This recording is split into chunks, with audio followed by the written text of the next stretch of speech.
The elements of architecture vary throughout the vehicle. You have obviously the powertrain, which is a major element of the architecture.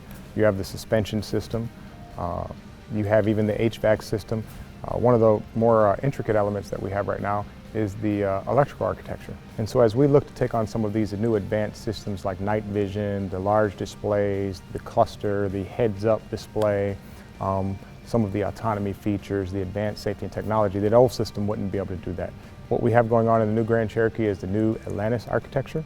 That Atlantis architecture is built up based on 3 PDCs.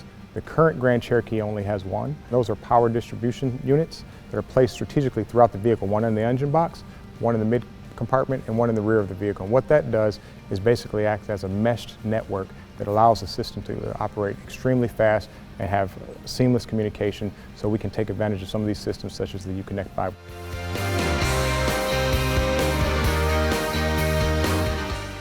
Our drowsy driver alert system basically spends the first period of time when the operator is driving the vehicle learning what you're doing.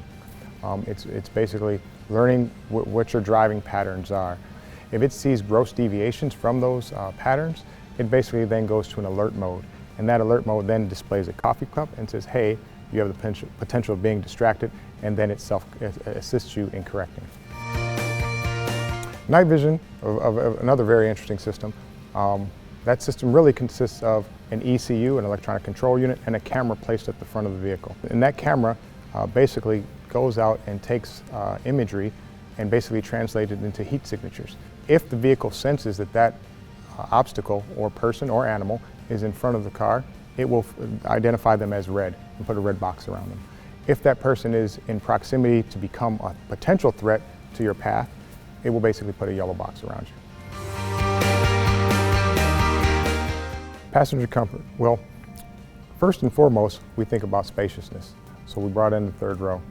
And upon third row, we wanted to create the best third row experience. First thing is, how do you get in the car? Ingress and egress. The tip and slide seat affords us the opportunity to leave the child seat in. In addition, we allow the second row seat to be slidable, so it can move forward and aft and provide maximum space so a person can get into the car. Comfort isn't always a physical attribute, sometimes it's an emotional attribute. And so you just want to see what's going on. So we have our rear view camera, which will allow you to look in the back of the vehicle and monitor your children, monitor your other occupants, and stay engaged with the whole experience.